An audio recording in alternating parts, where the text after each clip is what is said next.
Cricket ಬಗೆಗಿನ interesting ಸುದ್ದಿಗಳನ್ನು ಈ ವಿಡಿಯೋದಲ್ಲಿ ಹೇಳ್ತೇನೆ. ನಾನು ಶಾಂತ. ನೀವು ಸುದ್ದಿಯಾನದ ಸಬ್ಸ್ಕ್ರೈಬರ್ ಆಗೋದಕ್ಕೆ ಮರಿಬೇಡಿ. ಭಾರತ ಮತ್ತು ಐರ್ಲೆಂಡ್ ತಂಡಗಳ ನಡುವಿನ T20 ಸರಣಿಯ ಮೊದಲ ಪಂದ್ಯ ಇಂದು ಬೆಲ್ಫಾಸ್ಟ್ನಲ್ಲಿ ನಡೆಯಲಿದ್ದು, ಮಳೆಯಿಂದ ಪಂದ್ಯಕ್ಕೆ ಅಡ್ಡಿಯಾಗುವಂಥ ಸಾಧ್ಯತೆ ಜಾಸ್ತಿ ಇದೆ. ಹವಾಮಾನ ವರದಿಯ ಪ್ರಕಾರ ಭಾರೀ ಮಳೆಯಾಗುವಂಥ ಮುನ್ಸೂಚನೆ ಇದೆ. ಪಿಚ್ ವೇಗಿಗಳಿಗೆ ಅನುಕೂಲಕರವಾಗಿದ್ದು, ಟೀಂ ಇಂಡಿಯಾ ಪರ ವೈಭವ್ ಸೂರ್ಯವಂಶಿ ಸೇರಿ 3 ಆಟಗಾರರು ಪದಾರ್ಪಣೆ ಮಾಡುವಂಥ ನಿರೀಕ್ಷೆ ಇದೆ. ಟೀಂ ಇಂಡಿಯಾ ಪರ ಮೊದಲ ಅಂತಾರಾಷ್ಟ್ರೀಯ ಪಂದ್ಯವನ್ನಾಡೋಕೆ ವೈಭವ್ ಸೂರ್ಯವಂಶಿ ಕೂಡ ಸಜ್ಜಾಗಿದ್ದಾರೆ. ಐರ್ಲೆಂಡ್ನಲ್ಲೂ ಕೂಡ ವೈಭವ್ ಕ್ರೇಜ್ ಹೆಚ್ಚಾಗಿದೆ. ಹೀಗಾಗಿ ಕ್ರೀಡಾಂಗಣದಲ್ಲಿ ಆಸನಗಳ ಸಂಖ್ಯೆಯನ್ನು ಹೆಚ್ಚಳ ಮಾಡಲಾಗ್ತಾ ಇದೆ. ಸಿವಿಲ್ ಸರ್ವಿಸ್ ಕ್ರಿಕೆಟ್ ಕ್ಲಬ್ ಮೈದಾನದಲ್ಲಿ ಆಸನ ಸಾಮರ್ಥ್ಯವನ್ನು 4,500ದಿಂದ 7,000ಕ್ಕೆ ಹೆಚ್ಚಿಸಲಾಗಿದೆ. ಐರ್ಲೆಂಡ್ ವಿರುದ್ಧದ ಮೊದಲ T20 ಪಂದ್ಯಕ್ಕಿಂತ ಮೊದಲು ಸೂರ್ಯವಂಶಿ ಹಂಚಿಕೊಂಡಿರುವಂತಹ ಪೋಸ್ಟ್ ಈಗ ವೈರಲ್ ಆಗಿದೆ. ಸೂರ್ಯವಂಶಿ ಹಂಚಿಕೊಂಡಿರುವ ಪೋಸ್ಟ್ನಲ್ಲಿ ಕೇವಲ 2 ಪದಗಳನ್ನು ಬರೆದಿದ್ದಾರೆ. ಬ್ಲೂ ಜೆರ್ಸಿಯಲ್ಲಿರುವಂತಹ ಫೋಟೋ ಜೊತೆಗೆ ನ್ಯೂ ಚಾಪ್ಟರ್ ಎಂದು ಬರೆದಿರುವ ಪೋಸ್ಟ್ ಹಂಚಿಕೊಂಡಿದ್ದಾರೆ. ಇದು ಸಾಕಷ್ಟು ವೈರಲ್ ಆಗ್ತಿದೆ. ಗೂಗಲ್ ಟ್ರೆಂಡ್ಸ್ ಡೇಟಾದ ಪ್ರಕಾರ ಕಳೆದ 3 ತಿಂಗಳುಗಳಲ್ಲಿ ಪಾಕಿಸ್ತಾನದಲ್ಲಿ ವೈಭವ್ ಸೂರ್ಯವಂಶಿಗೆ ಸಂಬಂಧಪಟ್ಟ ಹುಡುಕಾಟಗಳು ತೀವ್ರವಾಗಿ ಹೆಚ್ಚಾಗಿದೆ. ಪಾಕಿಸ್ತಾನದಲ್ಲಿ ಅಭಿಮಾನಿಗಳು ವೈಭವ್ ಸೂರ್ಯವಂಶಿ ವಯಸ್ಸು, ವೈಭವ್ ಸೂರ್ಯವಂಶಿಯ ಅಂಕಿಅಂಶಗಳು, ವೈಭವ್ ಸೂರ್ಯವಂಶಿ ಇಂದಿನ ಪಂದ್ಯ, ಹಾಗೆ ವೈಭವ್ ಸೂರ್ಯವಂಶಿ IPL ಬೆಲೆ 2026 ಹೀಗೆ ಹಲವು ಸೆಂಟೆನ್ಸ್ಗಳನ್ನು ಹುಡುಕಾಟ ನಡೆಸಿರೋದು ಗೊತ್ತಾಗಿದೆ. ಇಂದಿನ ಪಂದ್ಯದಲ್ಲಿ ಭಾರತೀಯ ಮೂಲದ ರಾಜಸ್ಥಾನದಲ್ಲಿ ಜನಿಸಿದ ಆಲ್ರೌಂಡರ್ ಜೈ ಮೂಂದ್ರಾ ಅವರು ಐರ್ಲೆಂಡ್ ಪರ ಪದಾರ್ಪಣೆ ಮಾಡುವ ನಿರೀಕ್ಷೆಯಲ್ಲಿದ್ದಾರೆ. ಐರ್ಲೆಂಡ್ ಪರ ಪ್ಲೇಯಿಂಗ್ 11ನಲ್ಲಿ ಚಾನ್ಸ್ ಸಿಕ್ಕಿದ್ರೆ ಮೂಂದ್ರಾ ಐರ್ಲೆಂಡ್ ಪರ ಅಂತಾರಾಷ್ಟ್ರೀಯ ಕ್ರಿಕೆಟ್ ಆಡಿದ 2ನೇ ಭಾರತೀಯ ಮೂಲದ ಆಟಗಾರ ಎನಿಸಿಕೊಳ್ಳಲಿದ್ದಾರೆ.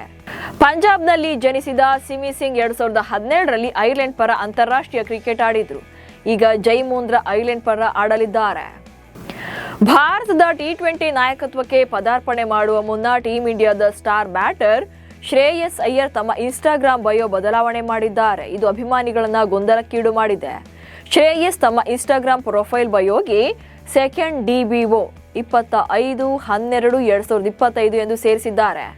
25/12/2025ರಂದು ಶ್ರೇಯಸ್ ಅಯ್ಯರ್ ಮಾರಣಾಂತಿಕ ಗಾಯದಿಂದ ಚೇತರಿಸಿಕೊಂಡ ಬಳಿಕ ಮತ್ತೆ ಬ್ಯಾಟ್ ಹಿಡಿದ ದಿನವಾಗಿತ್ತು. ಹೀಗಾಗಿ ಈ ದಿನಾಂಕವನ್ನು 2ನೇ ಹುಟ್ಟುಹಬ್ಬ ಎಂದು ಹಾಕಿಕೊಂಡಿದ್ದಾರೆ.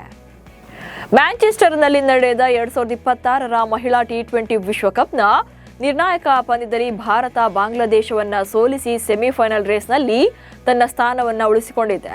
ಬಾಂಗ್ಲಾ 136 ರನ್ಗಳ ಟಾರ್ಗೆಟ್ ನೀಡಿತ್ತು. ಈ ಗುರಿ ಬೆನ್ನಟ್ಟಿದಂತಹ ಭಾರತ 17ನೇ ಓವರ್ನಲ್ಲಿ 5 ವಿಕೆಟ್ಗಳ ನಷ್ಟಕ್ಕೆ ಗೆಲುವು ಸಾಧಿಸಿದೆ.